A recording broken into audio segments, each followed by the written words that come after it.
Yo guys, what's up? Lewis from CODElitist here. Today I'm going to talk about YouTube and how to start off and where you can go with it. A lot of people have been asking and requesting this from me as my subscriber count and view count has been flying up over the last week, and today I'm going to give you the answers. Before I go on a rant about it, there's a few things you need to know. You can't just instantly have hundreds of subscribers overnight. It takes work and effort to do, and you have to respect that, and you have to spend countless hours of boredom just to reach success. Success is never easy in life, and if you're young you understand that.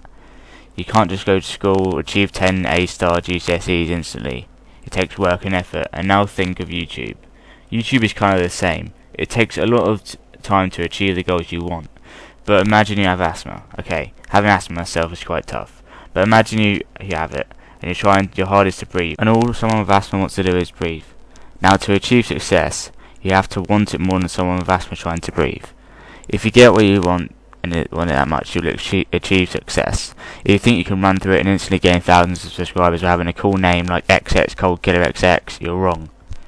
I'd like to start off by telling you guys how I started off on YouTube a week ago. Obviously I've had previous channels and this is a new one, but it's time to spill my knowledge. And to start off on YouTube, every subscriber counts, right? You have to make your channel look like it's worth paying attention to and that you're serious, and not just another YouTuber looking for attention trying to be like any other YouTubers out there. You have to have a twist and be unique at the same time. If you're the same as everyone else out there, you won't stick out, and people won't subscribe, well, obviously.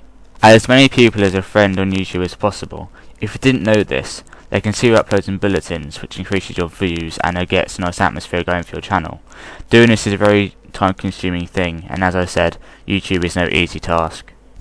You need to think carefully about the idea for your channel. Do what you want to do, not what everyone else wants to do, otherwise I'm afraid to say you're bound to fail. Leave people positive comments, watch other people's videos and leave them likes. They will check you out, and if you stand out from everyone else, they're bound to subscribe. Now you need to think about your stuff, and don't fall into the bad part of YouTube. The bad part of YouTube is all the botting, sub for sub, view faking stuff. You need to stay away from that. In case you didn't know, YouTube can check the IP of each view, so if you're sitting there faking your views like an idiot, YouTube has already clocked onto you, and you will not be able to get a partnership in the future. Same for like bots, liking your own video constantly, you'll not be eligible for a partnership. Sub for sub, okay. There's a good and there's a bad to this. A good is you get more subscribers, but the bad part is they probably won't watch your videos 9 times out of 10, which I'm afraid which is probably not what you're trying to achieve. YouTube also assesses your subscribers and how long they watch your videos for, etc. But there's always another part of sub for sub. Okay, if you see someone's content you like and you leave them a nice comment saying you subscribed, then well hey, they will probably subscribe back, which could be associated with sub for sub, but not necessarily. This is a good way of gaining subscribers, so you get a nice fun packed community where you all like the same things. Whereas if you were doing a blind sub for sub and you would get people from different genres like sports and fitness, news, and all that useless bollocks. You need to take into account what you're going to do and not fall into the traps of YouTube. Think of it as a dark alleyway and a light alleyway. Ask yourself this question: which way do you want to go? And now tags. Okay, you will see on your channel if you click on settings there is something called channel tags. I want to explain tags a bit further as some people are very confused about what they are and do. Okay, in YouTube search bar, people type in to search for videos. Let's say your name is, for instance, John.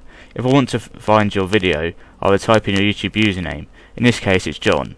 So in your channel tags you would type in your username and also type in what kind of videos you make. So you'd put John Modern Warfare 2 montage trick shotting or something like that.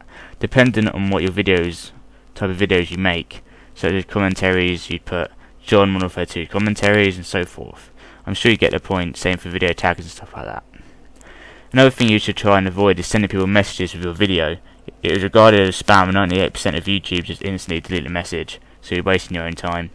To grow you need to accept responsibility. In the YouTube community, come up with your own ideas and provide people with your own content. And you need a good personality too, otherwise people will just see you as a depressive git. Go and watch Tabe's first commentary, and then watch his newest, and see how his self-esteem has risen. You need to do the same thing if you're in the commentary. Last but not least, partners and friends. You should always stick to one rule on YouTube: never, ever rely on anyone else. They will just let you down. Sure, you can have friends and partners to stick on your sub box, but nowadays YouTube is a competitive place. Sure, none of us really like it, but that's the truth. Find partners with around the same subscribers as you in the same content and box each other. Help each other grow. Anyway, thanks for listening to my rant, and I hope I've helped you. If you need more help, don't hesitate to message me, and don't forget to check out Gamer Average 1. He also has some good tips on how to grow on YouTube, so don't forget to check him out. This is Lewis from CODElitist, and I'll see you next time.